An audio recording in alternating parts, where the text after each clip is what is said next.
Hello, my dear students. Welcome to Gnan Manjari Vidyapeeth, Mahua. So, in this lecture of Standard 12 Subject Statistics, we are going to discuss about our chapter number 3, which is linear regression. So, in our previous lecture, we seen that how we get a linear regression line, a value of a and b mainly found with the help of equations which you know. Also, in our some previous lectures we seen what is regression, what is regression line, what is linear regression, okay, what is different between linear correlation and linear regression. Now in this lecture we are going to discuss about a error, because we discussed earlier that a error, sometimes error in the measurement, and error found with the help of two method, least square method and our vector diagram method. So scatter diagram method, sorry, vector, not vector but scatter diagram method. So let's start today's lecture. તો ચાલો start કરીએ question number 2. Last લેક્ચરમાં આપણે question number 1 જોયો હતો. Question number 2 માં આપણી પાસે x અને y છે એઝ ઇટ ઇઝ, જે પ્રીવિયસ લેક્ચરમાં પણ આપણી પાસે હતા. x જે છે એ અહીંયા નંબર ઓફ લેપટોપ્સની સંખ્યા છે 5, 7, 5, 12, 8, 3 કે કેટલા લેપટોપ વેચાયા, sales of laptop. 5 means 500, 700, 500, 1200, 800 and 300. તો એની સામે પ્રોફિટ જે આપણને આપેલું છે વાય, કે ભાઈ 5 લેપટોપ્સ જ્યારે સેલ કર્યા ત્યારે 8 લાખ રૂપીઝનો એને બેનિફિટ થયો, નફો થયો. એવી જ રીતે 9, 10, 15, 10 and 6. તો આના અંદર સૌથી પહેલી વસ્તુ આપણે રિગ્રેશન લાઇન મેળવવી પડશે, વેલ્યુ ઓફ એ અને બી મેળવવી પડશે, અને પછી આપણને કીધું છે કે x = 7 પરથી એરર મેળવો, કે માપમાં કેટલી ત્રુટિ છે, કેટલું વેરિએશન છે, એ પણ આપણને પૂછ્યું છે. તો સૌથી પહેલું કામ ઇક્વેશન યાદ કરો. સૌથી પહેલી વસ્તુ એક ઇક્વેશન તો આ યાદ રાખવાનું જ છે, y = a પ્લસ bx. આના અંદર b શું છે, n sigma xy minus sigma x into sigma y divide by n sigma x square minus sigma x whole square. તો સૌથી પહેલાં તો આ જ કામ કરીએ, એ અને બી મેળવશું. તો સૌથી પહેલાં તો શું કરવું પડશે, અહીંયાનો સમ જોઈ લઈએ. 5 + 7 12, 12 + 7 17, +12 29, +8 37, +3 એટલે આ થઈ ગયું આપણું sigma x 40. 8 + 9 17, +10 27, +15 42, +10 52, +6 58. Sigma y is 58. એના પછી અહીંયા આપણે જોશે સિગ્મા xy અને સિગ્મા x હોલ સ્ક્વેર, એટલે પહેલાં સિગ્મા xy માટે x અને y ને કરી નાખીએ મલ્ટીપ્લાય. 5 × 8, 9 × 7 63, 50, 15 × 12 180, 8 × 10 80, 3 × 6 18. એડઅપ કરી દો આ બધાને. 40 + 63 103, +50 153, +80 333, +80 313, +18 313, +18 431. સો સિગ્મા એક્સ વાય કેટલું મળ્યું આપણને 431 અને લાસ્ટ સિગ્મા એક્સ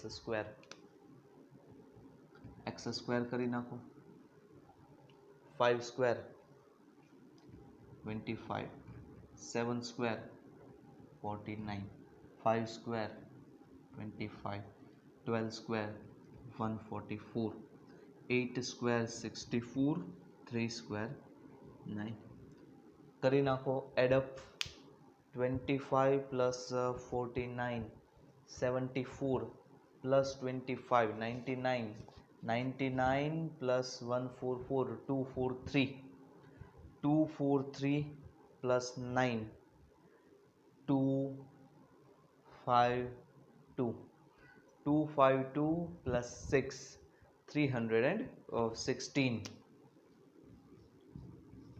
આ શું મળ્યું આપણને sigma x square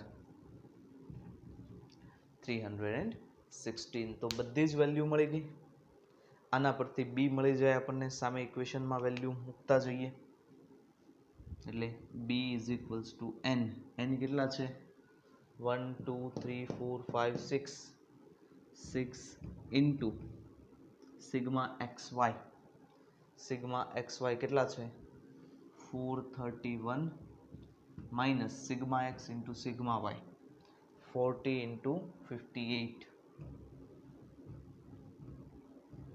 divided by n 6 sigma x square 316 minus sigma x whole square 40 square કરી નાખવાને કેલ્ક્યુલેટ 431 into 6 એટલે એ તમને મળશે 2586 માઇનસ આ તમે કરશો એટલે મળશે 2320 આ તો સિમ્પલ કેલ્ક્યુલેશન્સ છે તમે કેલ્સીમાં આરામથી કરી શકો છો 6 into 316 1896 minus 1600 2586 minus 2320 which means 266 divided by 296 करो डिवाइड 266 divided by 296 0.90 આ મળી ગયું આપણને બીજું આવી રીતે કરવાનું છે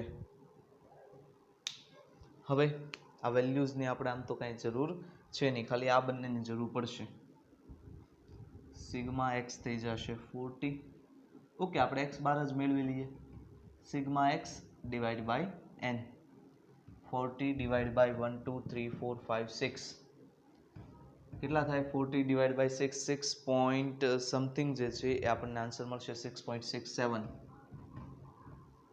અને એવી જ રીતે y bar sigma y upon n sigma y છે 58 divided by 6 58 divided by 6 તમે કરશો એટલે કેટલો આન્સર મળશે આપણને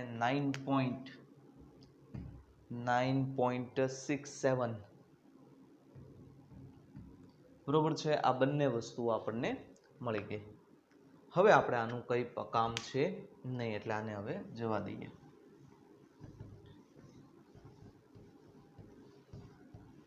તો હવે શું કરવાનું આટલે સુધી પહેલા ખ્યાલ આવ્યો આ તો આપણે લાસ્ટ લેક્ચરમાં પણ જોયું હતું આજે પણ રિવાઇઝ કરાવું છું કારણ કે એક વારે નહીં આવડે 2-3 વાર પ્રેક્ટિસ કરવી પડશે એટલા માટે હવે બી તો આપણને મળી ગયું તો શું કરશું y is equals to a plus bx તો આને આપણે આમ લખી શકીએ y bar is equals to a plus bx bar આપણે જોઈએ છે a તો bx ને અહીંયા લાવો એટલે y bar minus bx bar is equals to a એટલે એને જ આમ લખાય ને a is equals to y bar minus bx bar મેં તમને આ પણ કીધું હતું કે હું આવી જ રીતે લખીશ બરોબર છે કારણ કે ઘણા સ્ટુડન્ટ એમાં પ્રોબ્લેમ આવે છે y બાર 9.67 માઇનસ b મેળવું 0.90 ઇન્ટુ x બાર 6.67 ભૂલ અહીંયા નહીં કરતા આ પહેલાં માઇનસ કરી નાખે છે ઘણા હજી પણ 12thમાં આવીને આવી ભૂલ નથી કરવાની પહેલાં હંમેશા મલ્ટીપ્લાય કરવાનું 0.90 ઇન્ટુ 6.67 એટલે એ મળશે તમને 6.003 અને આ 9.67 તો છે જ. હવે આને માઇનસ કરો, 9.67 માઇનસ 30 એટલે આપણને આન્સર મળશે 3.667. આ મળી ગયું આપણને એ. તો આને હવે જવા દઈએ આટલું ખાલી. તો બી પણ મળી ગયું આપણને અને એ પણ મળી ગયું. કેટલું મળ્યું? એ 3.667. તો મારે લિનિયર રિગ્રેશનની જો વેલ્યુ જોતી હોય, એટલે કે રિગ્રેશન લાઇન જોતી હોય, તો y caret is equals to a plus bx આમ લખાય. તો y કેરેટ એ કેટલું મળ્યું આપણને? 3.667. અધરવાઇઝ તમે આને 3.67 પણ કહી શકો. પ્લસ બી 0.90x. આ આપણને મળ્યું y કેરેટ. અહીંયા સુધી આપણે લાસ્ટ લેક્ચરમાં પણ સમજ્યા હતા. એ અને બી કઈ રીતે મેળવવા, બહુ જ સરળ છે. હવે આગળ આપણને પૂછ્યું છે એરર, તો એના વિશે આગળ વાત કરીએ.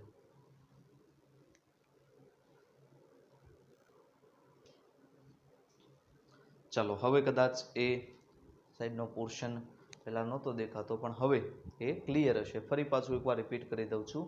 y caret is equals to a plus bx, અને એ અને બી બંને આપણે મેળવ્યા, એને ખાલી સામે પુટ કર્યા છે. હવે અહીંયાથી નવો કોન્સેપ્ટ શરૂ થાય છે, એટલે થોડુંક ધ્યાનથી સમજજો. હવે આપણને એવું કીધું છે કે એરર કેટલી છે એ મેળવવાની છે. તો આપણને એવું કીધું છે કે કઈ વેલ્યુ માટે? x ઇઝ ઇક્વલ્સ ટુ 7 માટે. આવું કીધું છે, x ઇઝ ઇક્વલ્સ ટુ 7 માટે. તો સૌથી પહેલા શું કરવાનું? કંઈ જ નથી કરવાનું. x ઇઝ ઇક્વલ્સ ટુ 7 માટે y ની એક્સપેક્ટેડ વેલ્યુ, અનુમાનિત કિંમત મેળવી લો. એટલે y caret is equals to a plus bx છે. a કેટલું છે? 3.67. b કેટલું છે? 0.90. x કેટલું છે? 7. બસ સોલ્વ કરો આને. 3.67 પ્લસ 0.90 into 7, 9 into 7, 6 means 6.3. આવું મળશે આપણને, બરોબર છે? એડ કરી દો. 6.3 પ્લસ 3.67, 9.97.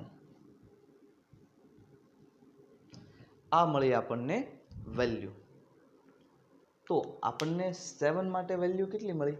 આટલી. હવે ડેટામાં જુઓ, તમારી પાસે ડેટા હશે જ. એમાં 7 માટે કેટલું આપેલું છે? 9. તો આ જે ડિફરન્સ બન્યો છે એને જ આપણે કહીએ છીએ એરર. યાદ રાખજો. પણ એરર માટે એક ખાસ યાદ રાખવાનું છે કે રિયલ માઇનસ એક્સપેક્ટેડ કરવાની છે, એટલે y માઇનસ y કેરેટ કરવાનું છે. અહીંયા ભૂલ નહીં કરતા. 9.97 માઇનસ 9 નથી કરવાનું, 9 માઇનસ 9.97 કરવાનું છે. એટલે 9 માઇનસ 9.97, એટલે આન્સર કેટલો મળશે આપણને? તો આપણને આન્સર મળશે માઇનસ 0.97. તો આને આપણે શું કહીએ છીએ? એરર. ઓકે. તો આ હતો ક્વેશ્ચન નંબર 2. આઈ હોપ કે ક્વેશ્ચન ક્લિયર થયો હશે.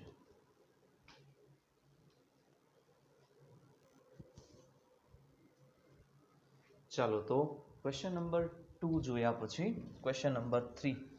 આ મેથડનો લાસ્ટ ક્વેશ્ચન છે. એ હું તમને અહીંયા કેલ્ક્યુલેટ કરાવતો નથી, બરોબર છે? એમાં તમને ખાલી સમજાવી દઉં છું, કારણ કે દરેક વસ્તુ હવે મારા ખ્યાલે તમે પણ એ લેવલ સુધી પહોંચી ગયા છો કે ત્યાં મારે હવે બધી જ વસ્તુઓ તમને સમજાવવાની જરૂર નથી. જુઓ શું કીધું છે એના અંદર. તો ક્વેશ્ચન નંબર 3માં આપણને થોડુંક એમાં વેરિએશન આપેલું છે. વેરિએશન કઈ રીતે આપેલું છે? તો આના અંદર આપણે ડાયરેક્ટલી આપણી મેથડ જે છે એ ઇમ્પ્લાય નહીં કરી શકીએ. આના અંદર આપણે બીજું ઇક્વેશન યુઝ કરવું પડશે. તો એ આપણે ભણી જ ગયેલા છીએ, તેમ છતાં તમને એના વિશે થોડીક માહિતી આપી દઉં.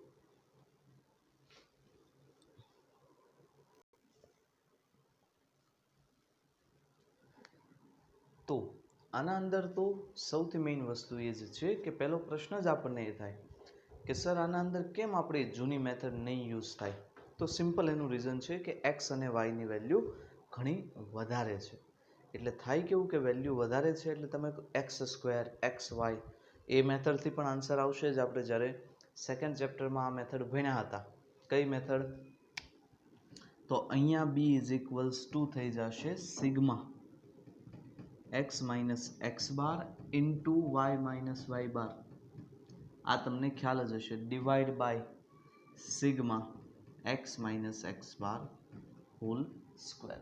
આ મેથડનો આપણે આના અંદર યુઝ કરવાનો છે. અને શા માટે કીધું એ પ્રમાણે હવે આના અંદરથી આપણને એક્સ બાર અને વાય બાર મળી જાય. એક્સ અને વાય આપેલા છે, સિગ્મા એક્સ સિગ્મા વાય કરી બી મેળવી લ્યો. બી ઉપરથી એ મેળવી લ્યો. એ તો આપણે ઇક્વેશનમાં વેલ્યુ મૂકશું એટલે આપણને આન્સર મળી જશે. અને એના ઉપરથી લાઈન મેળવી દો. પછી આપણને પૂછ્યું છે કે એક્સ ઇઝ ઇક્વલ્સ ટુ 50 50 માટે એક્સપેક્ટેડ પૂછ્યું છે. તો કાંઈ નથી કરવાનું. જેમ આપણે આની પહેલાંના ક્લાસમાં એકવાર આપણને રિગ્રેશન લાઈન મળી ગઈ પછી કોઈ ક્વેશ્ચન છે જ નહીં. રિગ્રેશન લાઈન મળી ગઈ એનો મતલબ પછી તમે કોઈ પણ વેલ્યુ, ભલે આપણને અહીંયા કીધું છે એક્સ ઇઝ ઇક્વલ્સ ટુ 50 માટે, તો આરામથી તમે કેલ્ક્યુલેટ કરી શકો છો. તો આઈ હોપ કે ક્વેશ્ચન નંબર 3 એક્ઝામ્પલ નંબર 3 તો તમારાથી સોલ્વ થઈ જશે. હવે 3.1 તો 3.1 જે છે એ ટોટલ તમારે કેલ્ક્યુલેટ કરવાનો છે. કોઈ ફેર નોટમાં લખો વ્યવસ્થિત રીતે, અથવા તમારી જે આપણે નોટ બનાવીએ છીએ એમાં લખો, જેથી કરીને તમને ફાયદો થશે. જો અહીંયા તમને ખ્યાલ છે કે આપણે ટેસ્ટની અંદર એક્સરસાઇઝના ક્વેશ્ચન વધારે પૂછીએ છીએ. વધારે શું, મોટા ભાગે એ જ ન્યુમેરિકલ હોય છે. કારણ કે હું જે અહીંયા કરાવ્યા એ તમે પાછા કરી નાખો એનાથી કોઈ નિસ્બત નથી. મારે રિઝલ્ટ જોવે છે તમને જે ક્વેશ્ચન નથી કરાવ્યા એ તમે જાતે પ્રેક્ટિસ કરી કે નહીં. એટલે હજી પણ જ્યારે પણ પેપર લેવાશે ત્યારે હું હંમેશા ફોકસ કરીશ એના પર જ. એક્સરસાઇઝના ક્વેશ્ચન જ વધારે પૂછાશે, એક્ઝામ્પલ ઓછા. બોર્ડમાં આના કરતાં ઊંધું છે, એ પાછું ભૂલાઈ ન જાય. બોર્ડમાં એક્ઝામ્પલ વધારે પૂછાય છે, એક્સરસાઇઝ ઓછી પૂછાય છે. બરોબર છે? તો એ પણ તમે એક ધ્યાન રાખજો. 2 એક્સ અને વાય આપેલો છે અને 5 યર્સ માટે આપણને પૂછ્યું છે અને એરર મળી જશે. સેમ 35 માટે એરર પૂછી છે 3માં, અને 4થમાં 7 માટે એરર જે છે એ પૂછી છે. તો આ બધા જ ક્વેશ્ચન જે છે એ તમારાથી થઈ જવા જોઈએ. જુઓ, હવે આના અંદર તમને એક પરફોર્મન્સ રેટિંગ જેવું આવ્યું કે ભાઈ કાર્ય કૌશલ કેટલું છે એ વ્યક્તિમાં, તો એ પણ રિગ્રેશન પરથી જ ખ્યાલ આવે. બરોબર છે? કાર્ય કૌશલ શું છે? વાય. એટલે મેઇનલી આપણને વાય પૂછ્યું છે. અહીંયા પાછું એમ ન થઈ જાય કે આ શું છે, એ કાંઈ નથી. એનું કારીગરી કેટલી છે કારીગરોની એ જ ખાલી સૂચવે છે. બરોબર છે? તો આ હતો ક્વેશ્ચન નંબર 2, 3 અને એક્સરસાઇઝ નંબર 3.1.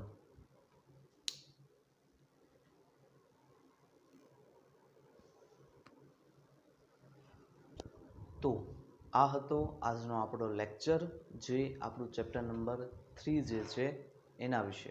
કીધું એમ કે થોડુંક કેલ્ક્યુલેશન બહુ સિમ્પલ છે as compare to chapter number 2, પણ તેમ છતાં પણ થોડું ધ્યાન રાખવું પડશે. નવું ચેપ્ટર છે, વધારે ધ્યાન દઈને પ્રેક્ટિસ કરો, જે રીતે તમે કરો જ છો. કીધું એમ કે 10th એટલે કે આપણે ઓક્ટોબર એન્ડમાં તમારી પ્રિલિમ્સ આવશે, જે રીતે સ્કૂલમાં લેવાતી હોય છે એવી જ રીતે દિવાળી પહેલાં. તો એ બાબતે પણ તમે તૈયાર રહેજો. ટોટલ સિલેબસની ટેસ્ટ હશે. અત્યાર સુધી આપણે ટેસ્ટો લીધી એ પાર્શિયલ સિલેબસ ટેસ્ટ હતી, એટલે કે એક ચેપ્ટર, અડધું ચેપ્ટર, એમાં પણ અમુક ટોપિક કે ભાઈ કાર્લ પિયર્સન્સ મેથડ ઓનલી અથવા તો સ્પીયરમેન્સ મેથડ ઓનલી, તો એવી રીતે આપણે ભણ્યા હતા. હવે ફૂલ સિલેબસ ટેસ્ટ આવશે. આપણે એવું પોતાનો ટ્રાય કરીએ છીએ બેસ્ટ કે ચેપ્ટર નંબર 3 પણ આપણું કમ્પ્લીટ એના પહેલાં થઈ જાય. બરોબર છે? એ માટે થોડીક પ્રેક્ટિસ તમારે પણ વધારે કરવી પડશે. So this is the end of this lecture. I hope કે લેક્ચર તમને ઇન્ટરેસ્ટિંગ લાગ્યો હશે, યુઝફુલ લાગ્યો હશે, અને તેમ છતાં પણ તમારે લેક્ચર રિગાર્ડિંગ કાંઈ ડાઉટ હોય, તમારા કાંઈ પ્રોબ્લેમ્સ હોય, એ તમે મારી સાથે શેર કરી શકો છો. એક્સરસાઇઝ મોસ્ટ ઓફ ધ સ્ટુડન્ટે કમ્પ્લીટ કરી દીધી છે અને જેને કમ્પ્લીટ નથી કરી એ લોકોને ટાઈમ થોડોક એક્સટેન્ડ કર્યો છે. મને ખ્યાલ છે કે બધું જ વર્ક કરવાનું હોય, સાથે સાથે તમારે ડેઇલી ટેસ્ટ પણ હોય છે, તો મહેનત તો થોડીક વધશે જ, પણ મહેનત છે તો જ રિઝલ્ટ મળશે. બરોબર છે. Success is directly proportional two hard work. જેટલી હાર્ડવર્ક વધારે કરશો એની સાથે સ્માર્ટ વર્ક પણ એટલું જરૂરી છે, તો તમને સક્સેસ મળશે. બરોબર છે. તો અહીંયા આપણે આજના વિડીયોને એન્ડ કરીએ છીએ. Thanks for watching, thanks for listening. જય હિન્દ.